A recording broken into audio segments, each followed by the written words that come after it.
Welcome back to another quick review Tuesday. Tuesdays are now going to either be quick tip Tuesdays or quick review Tuesdays. Sometimes there's just products that don't need a whole long video. I could kind of sum them up in like 3 to 5 minutes. So subscribe for more videos like this, and today we are talking about the DJI Action 2, and there's a couple issues that I have with this camera, one being the non-waterproof mods, so only this bit is waterproof and this bit is not, but the main thing that really drives me crazy is no removable lens cover. If you use this action camera like an action camera and you scratch this little front piece of glass or you ding it in any way, your camera's just dead. You're sending this piece back to DJI and you gotta wait to get a new one. So if you're out, you're like maybe on a trip or something like that, and you jack up the front lens, which is a total bummer, but I do have a solution for you today. If you own the DJI Action 2, you're gonna wanna hear this. Before we get into it though, hit that like button. That is super helpful for me on this video, and a massive thank you to the sponsor of today's video, Cuts. If you're looking for a last minute gift for that special guy in your life, today is Tuesday the 21st. I think you can still order one and get it in time for Christmas. I'm not positive. You might have to do rush shipping, but I'm pretty sure you can. Because how could you go wrong with like a really good fitting shirt or a super snuggly hoodie? If you haven't heard me talk about Cuts before, they're basically shirts and hoodies and clothing that I put on and my wife says, babe, you look really nice. They look good, they feel good, and I would just say that if you've heard me talk about them or you haven't heard me talk about them, order one shirt to try them out. Get a black curve hem shirt. I friggin' love this shirt.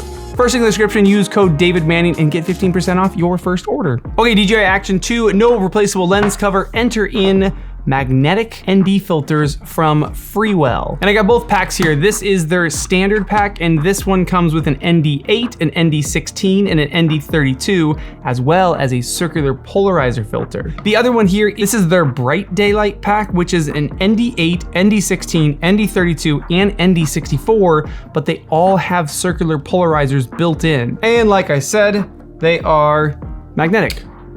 Oh. And they look good. Like they must have worked with DJI pretty closely to get them to look so good. If DJI made filters, this is what they would look like. Like it looks like it's DJI branded. It just says Freewell on it. It's so, can you see it? It's just so perfect. It's like perfectly flush. Everything, it looks like it's part of the camera when it's actually mounted on there. It's got a hole right there for the mic, another hole for the LED light, and I believe it is also aluminum.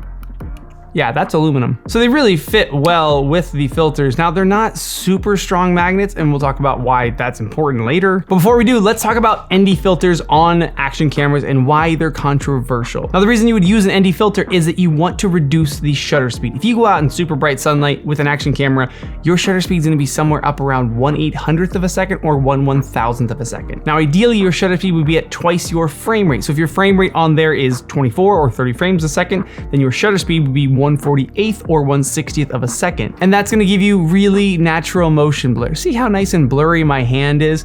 Take your hand, wave it in front of your face, it's blurry. That's how real life looks. And the reason that you might want that on a action camera is maybe you're working on another project. You're using bigger cameras and you're filming at twice your frame rate, but there's a shot that you wanna get. Maybe it's a POV shot, maybe it's a shot just like in a tiny space, or it's a shot where you need the camera to be like beaten up, like it needs to tumble through something or crash into the water. And you've decided that shot could be accomplished with this little guy. Well, you want that same cinematic motion on this that you get with your larger cameras. To quickly give you a feel of what I mean here, check out this shot of me skateboarding. So here's this first shot, I'm looking down at the ground, and you can really see that in the shot that doesn't have the ND filter, it doesn't look smooth, the ground doesn't look blurry. Or the shot where the camera is down in front of my skateboard, you can really see how fast I'm going on the shot that has the ND filter, whereas on the action camera shot, it just kind of looks jittery. Or the best example is this last one where cars are driving past me. So it's a static shot, the camera isn't moving around much, but the cars are driving past. With the ND filter, you actually see the blur of the cars, and without the ND filter, it just looks like an action cam. So what's the controversy then? Well, on this guy, if you're using the rock steady stabilization, that's a digital stabilization where it's taking one frame of the image, it's taking the next frame, it's matching them up very quickly, and it's stabilizing them. And that's the same for the GoPros, it's the same for the Insta360s. Digital stabilization is taking multiple frames, it's lining them up, it's trying to figure out where they go, and it can only do that if each frame is very, very crisp. So you add in an ND filter, you make part of the image blurry, and it doesn't work so well anymore. But long story short here is ND filters are tools, and you need to know when to use them and when not to use them. If you are relying on the stabilization of this camera, maybe you don't want ND filters on there. But then there's other situations where the camera's not gonna be moving very much, you're just gonna be filming something and you want it to look as cinematic as possible. And I will say that this entire filter set is extremely well made. I really like this bright daylight pack one in particular because it gives you these circular, look at this circular, hang on. See, the filter is on there already, and then there's this ring, and you just kind of spin the ring, and you get that polarizing effect where the sky's blues change a lot, or you can kind of see through glass, it has like a reflection across it. So these are really good, I really do like them. I will give them a solid recommendation, but there is one filter from Freewell, and I would say that anyone that has this camera has to go buy this $20 filter from Freewell. And their filter looks more like one of these guys, which is just an ND filter. Get out of there. I don't like the cases, by the way. That's like my only con for this whole set is the cases. Not a big fan, but the filters are phenomenal. So the $20 filter that you need to buy that I don't own yet, it looks a lot like this, where it's just a solid piece of glass across the front of it, but it's a UV filter. Now what's a UV filter? A UV filter is, it's basically just a piece of glass. It's just for protection. A UV filter, I've heard people talk about how it reduces the UV light entering the lens and that somehow changes it doesn't. I've tried multiple UV filters over the years. I've never seen a difference in image quality. What a UV filter's for is to protect your lens. In this case, you would have a UV filter on there so that the $500, how much is this thing again? $500 camera doesn't take the beating, and the UV filter does. Now the one possible drawback of a UV filter is reflection. It's about the only drawback of a UV filter really, is that at just the right angle, if the sun hits it, you're more likely to see a little bit of lens flare because the light is actually bouncing between those two pieces of glass. Now there is one more thing to consider with these, and it's that they're magnetic, so they're not gonna last through something like a hard tumble. I would say these are really good for things hitting your lens, like if maybe you have it mountain biking or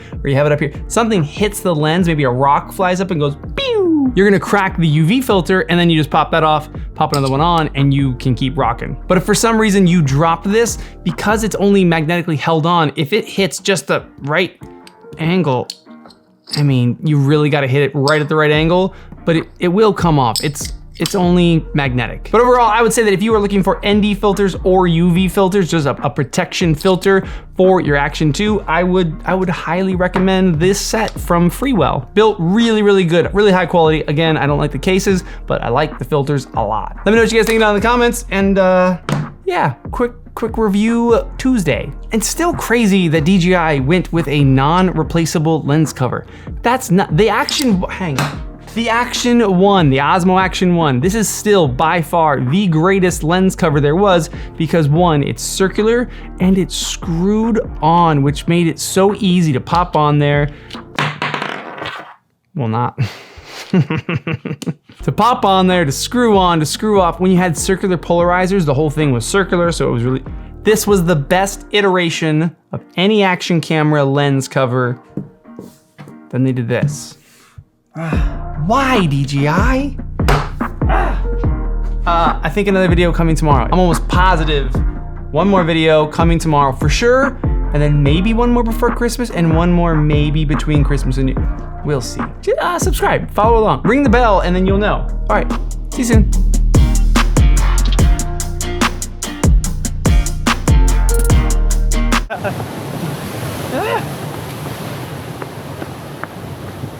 Hard running on jetties. I always choose them because they're nice and bumpy. Whoa! Because they're nice and bumpy.